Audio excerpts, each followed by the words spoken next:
Sir, కల్పన suicide అటెంప్ట్‌కి సంబంధించి health bulletin త్వరలో release చేస్తామని మనకు ఒక వార్త బయటికి రావడం జరిగింది. ఆవిడ హెల్త్ మీద రీసెంట్ అప్డేట్స్ ఏంటి? ఏవైనా బులెటిన్ ఏమన్నా వదిలారా? వాళ్ళ రిలేటివ్స్ గాని ఇంకెవరైనా మాట్లాడారా? డాక్టర్స్ అయితే మాట్లాడటం జరిగింది. కల్పన గారి ఆరోగ్యం గురించి డాక్టర్స్ బయటకొచ్చి మాట్లాడడం జరిగింది. హ్మ్. ఆమె హెల్త్ అయితే బానే ఉంది, స్టేబుల్‌గా ఉందని మాట్లాడటం జరిగింది. ఒక వీడియో కూడా రిలీజ్ చేశారు. ఓకే. ఆమె హాస్పిటల్ స్ట్రక్చర్ పైన హ్మ్. కూర్చొని ఉన్న వీడియోస్ బయటికి తీశారు. హ్మ్. ఆమె కాన్షియస్‌లోనే ఉన్నారు, చూస్తున్నారు, అన్నీ మామూలుగానే ఉన్నారు ఆవిడ.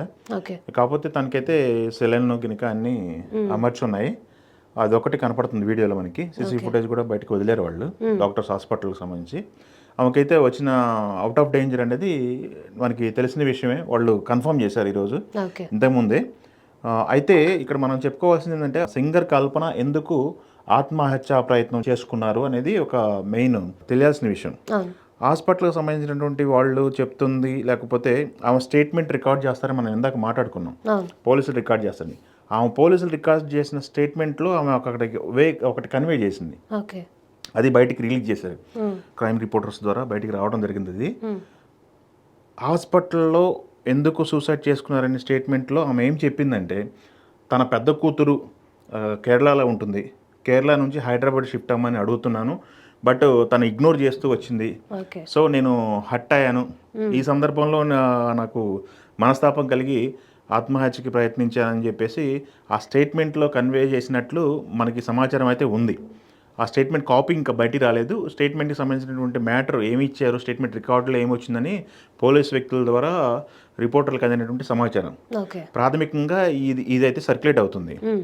మనం దానికి సంబంధించి వాళ్ళ డాటర్ ఈరోజు కేరళ నుంచి రావడం జరిగింది హాస్పిటల్‌కి. ఓకే. హాస్పిటల్‌కి వచ్చి కల్పనని పరామర్శించడం జరిగింది. ఆమె ఇంకా ఐసీయూలోనే ఉన్నారు. పరామర్శించ అయిపోయిన తర్వాత బయటకొచ్చి తను కూడా మీడియాతో మాట్లాడటం జరిగింది. వాళ్ళ కూతురు ఏం మాట్లాడింది అనేది ఒకసారి చూద్దాం మనం ఇప్పుడు. Okay. She had overdosed slightly. This is not a suicide attempt. It's just a slight overdose because of stress in like general life stress. Please do not manipulate any information. Our family is perfectly fine. My mom and dad are very much happy. I am happy. Everybody is perfectly fine in my family. Please manipulate cheyodu. Everything is perfect. And my mom, she'll be back in a few days. So thank you, that's all I have to say. This is not a suicide attempt. This is just a slight overdose from an insomnia tablet prescribed by the doctor. That's it. My mom is perfectly fine. She'll be back with all of you in a few days. That's all I have to say. Thank you very much. ఈమె ఏం చెప్తుంది, ఇది suicide కాదు, suicide అని అసత్య ప్రచారాలు చేస్తున్నారు, అది ప్రచారం చేయకండి అని చెప్పేసి మీడియా ముఖంగా తను విజ్ఞప్తి చేస్తుంది. హాస్పిటల్లోనే మీడియాతో మాట్లాడటం జరిగింది. మనం ఇందాక ఆమె కల్పన ఇచ్చిన స్టేట్మెంట్లో ఏముంది, మనం ఇది ఓవర్డోస్ నేను తీసుకున్నాను అని చెప్పేసి తను చెప్పిందని చెప్పేసి కల్పన ఇచ్చిన స్టేట్మెంట్లో ఉందని మన సమాచారం. తను ఏం చెప్పి ప్రయత్నం చేస్తుందంటే, సూసైడ్ అని ప్రచారం చేస్తున్నారు కదా, అది కాదు. ఇన్సోమియాతో బాధపడుతుంది కల్పన గారు. ఆమెకి ఇన్సోమియాకి సంబంధించినటువంటి కోర్సు ఇవ్వడం జరిగింది డాక్టర్స్. ఆ కోర్సు సంబంధించినటువంటి టాబ్లెట్స్ ఓవర్ డోస్ వల్ల తన అన్కాన్షియస్ పొజిషన్లోకి వెళ్ళింది, అంతే తప్ప సూసైడ్ చేసుకోలేదు.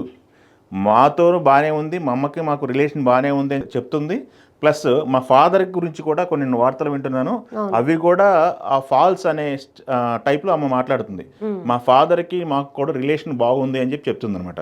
సో మనం ఇక్కడ అర్థం చేసుకోవాల్సింది ఏంటంటే, అక్కడ ఈమె చెప్తున్న వర్షన్ ఓకే, బట్ కల్పన గారు ఏం స్టేట్మెంట్ ఇచ్చారనేది మనకి ఇంపార్టెంట్. స్టేట్మెంట్ కాపీ అయితే బయటికి రాలేదు, కాకపోతే స్టేట్మెంట్కి సంబంధించినటువంటి మ్యాటర్ బయటకు వచ్చింది. ఓకే. ప్రసాద్ గారు, ఈయన కల్పన గారి హస్బెండ్, మార్నింగ్ నుంచి కూడా చాలామంది ఈ కల్పన గారితో ఉన్నటువంటి వేరే వ్యక్తి యొక్క పిక్ని సర్క్యులేట్ చేస్తున్నారట. ఆ వ్యక్తి నేను కాదు, కల్పన గారి హస్బెండ్ ఈ వ్యక్తి అని చెప్పేసి ఫోటో బయటికి రిలీజ్ చేయడం జరిగింది. కల్పన గారి హస్బెండ్ ప్రసాద్ గారు చెన్నై నుంచి వచ్చిన తర్వాత డాక్టర్స్ని కలవటం జరిగింది. కల్పన యొక్క హెల్త్కు సంబంధించిన అప్డేట్ తీసుకోవడం జరిగింది. అలానే పోలీసులకు సంబంధించినటువంటి ఎంక్వైరీకి ఆయన సహకరించడం జరిగింది. మార్నింగ్ నుంచి కూడా కుటుంబం అంతా ఇక్కడే ఉన్నారు. మనం విజువల్స్ చూసాము, కల్పన గారికి సంబంధించిన విజువల్స్, కొన్ని విజువల్స్ ఉన్నాయి మా హాస్పిటల్ బెడ్ పైన ఉన్న విజువల్స్.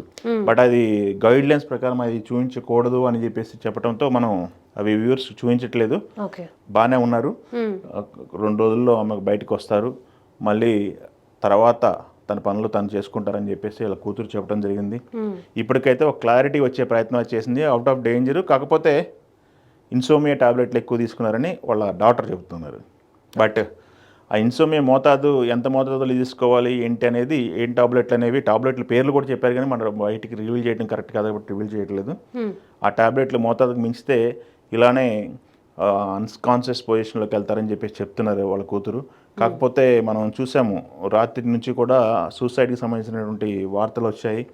ఇది సూసైడ్ అనేది ఎంత మోతాదులో తీసుకున్నారు, ఒకవేళ ఇన్సోమియా టాబ్లెట్లు అయినా సరే ఆమె చనిపోవాలని ఎక్కువ మోతాదులో తీసుకున్నారా ఏంటి అనేది మనకు తెలియాల్సి ఉంది. పోలీస్ వ్యక్తుల దగ్గర నుంచి వస్తున్న సమాచారం ప్రకారం అయితే తను ఓవర్డోస్ కావాలని తీసుకున్నారు, నాకు కారణం ఇది, నా కూతురు నా దగ్గర రావట్లేదు, కేరళ నుంచి నా దగ్గర రావట్లేదు, అందుకని నాకు మనస్తాపంతో తీసుకున్నానని చెప్పేసి తను చెప్పారని చెప్పేసి మన సమాచారం. ఈ రెండింటికైతే కాన్ఫ్లిక్ట్ ఉంది. బట్ అది ఎందుకు జరిగింది ఏంటనేది ఇంకా ముందు తెలియాల్సిన పరిస్థితి అయితే ఉంది. ప్రస్తుతానికైతే కల్పన గారి హెల్త్కి సంబంధించిన అప్డేట్ అయితే ఇది.